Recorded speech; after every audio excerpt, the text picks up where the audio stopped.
अस्सलाम वालेकुम नाज़रीन, मैं Asad Abbas Bhatt advocate high court आपकी खिदमत में हाजिर हूँ एक नई कानूनी इन्फॉर्मेशन के साथ जो शायद कानूनी तौर पर आपको फ़ायदा पहुँचा सकती है।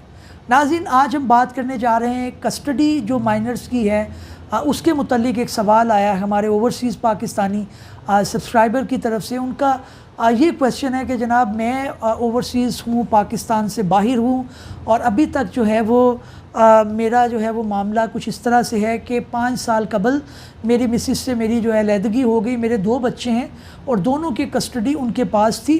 उस वक़्त मैं जो है वो अमेरिका के अंदर सेटल नहीं था और मुझे लगा कि उस वक़्त मुझे बच्चों की कस्टडी माँ को ही देनी चाहिए on account of this reason कि वो छोटे भी बहुत थे, तो मुझे नहीं लगा कि माँ से बच्चों को छीनना चाहिए। लेकिन अब क्योंकि वो बालिग हो चुके हैं और उनकी कोई ज़्यादा अच्छी निगहदाश्त नहीं हो रही, उनकी पढ़ाई का भी मसला है जिसके ऊपर तवज्जो नहीं दी जाती, बार बार उनके स्कूल चेंज करवाए जाते हैं, तो मुख्तसर ये कि मैं बच्चे की कस्टडी लेना चाहता हूँ और मैं चाहता हूँ कि मैं अपने साथ उनको अमेरिका के अंदर, न्यूयॉर्क के अंदर ले जाऊँ और ताकि निगहदाश्त जो है वो अच्छे तरीके से कर सकूँ।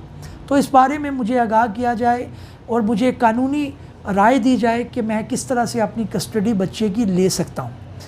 देखिए, सबसे पहले इम्पॉर्टेंट बात यही है कि आप जैसे कि आपने मुझे टेलीफोनिकली बताया था, व्हाट्सएप जो आपकी कॉल हुई उसके अंदर आपने काफ़ी तफसील बताई कि जनाब बच्चे की ना तो पढ़ाई की तरफ तवज्जो दी जा रही है और ना उनके जो है वो उनकी सेहत के मुतल्लिक उनकी कोई ख़ास तवज्जो दी जा रही है।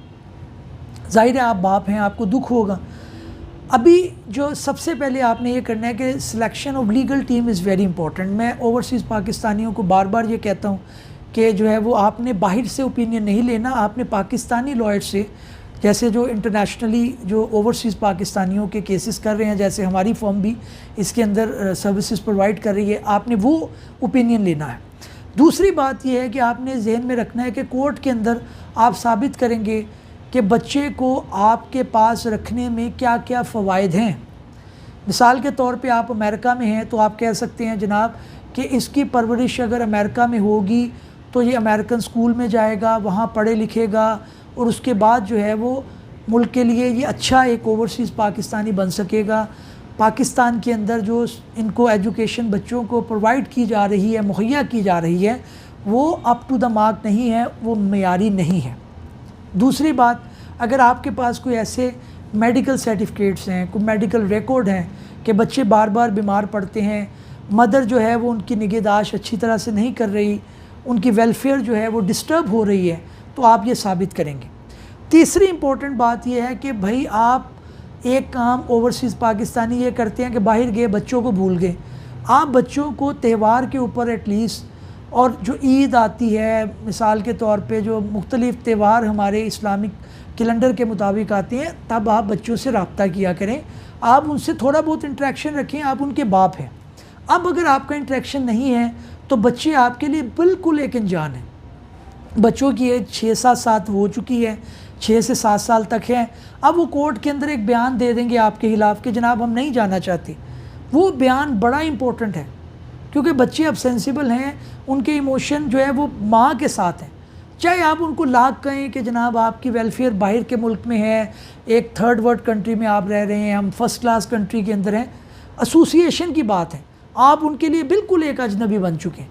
तो ये आप काम करें कि केस के साथ साथ आप उनसे अपने रवाबित को बढ़ाएं, बच्चों के साथ बात करें, उनसे ताल्लुकात इस्तवार करें, उनको बताएं कि आप उनके फादर हैं, क्योंकि कोर्ट उनसे ये स्टेटमेंट ज़रूर लेगा कि आप बाहर जाना चाहते हैं, आप बच्चों के साथ बाहर, जो बच्चे जो हैं वो बाप के साथ बाहर रहना चाहते भी हैं या नहीं। तो ये बहुत इंपॉर्टेंट है। ये अगर आप चीज़ें साबित कर सकें, ऑफ कोर्स आपकी फ़िनंशियल पोजीशन जब आप करेंसी कन्वर्ट करते हैं तो ज़्यादा होती है, वो आप कोर्ट को कन्विंस कर सकते हैं कि जनाब मेरे पास पैसे बड़े हैं, मैं इनको पढ़ा। देखिए, साली पैसे होना ज़रूरी नहीं है। अक्सर मुझे क्लाइंट कह रहे होते हैं कि जनाब मैं तो कनाडा में रह रहा हूँ, मेरी तो इतनी जो पाउंड्स हो, इतनी डॉलर्स की सैलरी है और मेरा ये कारोबार है, मेरे इतने असासे। देखिए, वो हैं, कोर्ट उसको कंसीडर करता है, लेकिन जो एक इमोशनल नीड है वो भी ज़रूरी है। चौथी बात, आपने अपनी लीगल टीम को ये कहना है कि जी आपकी तरफ से कोर्ट में ये कहें कि जनाब हम बच्चों को एनुअली माँ से मुलाकात करवाने के पाबंद होंगे, क्योंकि आप कोर्ट की जुरिसडिक्शन से बाहर लेके जा रहे हैं। कोर्ट कल को कहेगा जनाब आप वापस ना आए, तो फिर पांचवी चीज़ आपको श्योरिटी बॉन्ड जमा करवाने पड़ते हैं 50 लाख रुपए के, 1 करोड़ के लगभग, वो जितनी भी जो है वो रकम कोर्ट डिसाइड करे वो आपको जमा करवानी पड़ती है। तो ये चीज़ा पॉइंट्स हैं। अगर इसके अलावा आपका कोई क्वेश्चन है बच्चे की कस्टडी के मुतल्लिक और आप ओवरसीज़ पाकिस्तानी हैं तो आप हमारे कमेंट्स बॉक्स में या हमारे दिए गए नंबर या ईमेल पर रब्ता करके हमसे पूछ सकते हैं। हमारी लीगल टीम उसको आंसर करने की कोशिश करेगी। नाज़रीन, इस रिक्वेस्ट के साथ कि हमारे चैनल को सब्सक्राइब कर लीजिएगा और बेल का आइकन भी दबा दीजिएगा। किसी नए वीलॉग में किसी नई कानूनी या आइनी इन्फॉर्मेशन के साथ आपकी खिदमत में हाजिर होंगे। तब तक के लिए इजाज़त दीजिए। अल्लाह हाफ़िज़।